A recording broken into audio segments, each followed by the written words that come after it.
languages, no? In fact, hindi masyadong mag-Tagalog. Bisaya sa usapan namin. Bisaya and then Chinese. Yung anak niya, no? Kasi nga lumaki sa China. The first 2 years ng bata sa China lumaki.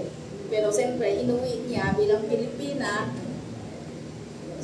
Lagi niya ine-emphasize yung asawa niya nagtsatsaga lang dito sa Pilipinas dahil nga sa anak, no? Dahil sa anak.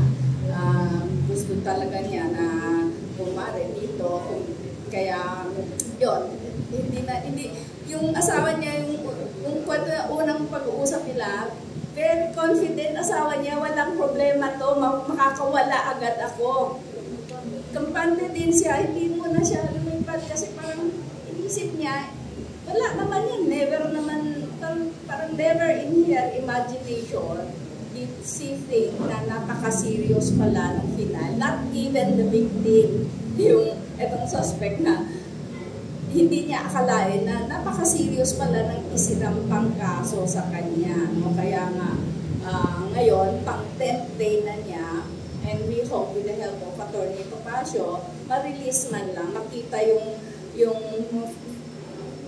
days from now, Chinese New Year, every year sila umuwi, Chinese New Year, tapos every Christmas, andito din yung family, yung anak niya, kinuwenton, last Christmas we were here noong December. And doon sa tinirhan lang namin, yung inuwian nila kagabi sa apartment doon. I know that this is the house, ganon. Kasi from Zamboanga, nagpupunta sila ng Manila tuwing December. At tuwing Chinese New Year, sila naman ang pupunta ng China. So, ganon yung life.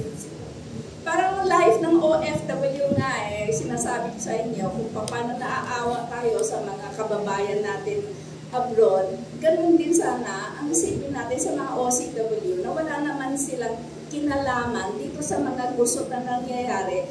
Country, sa government and government, not even country, not even as a nation, no?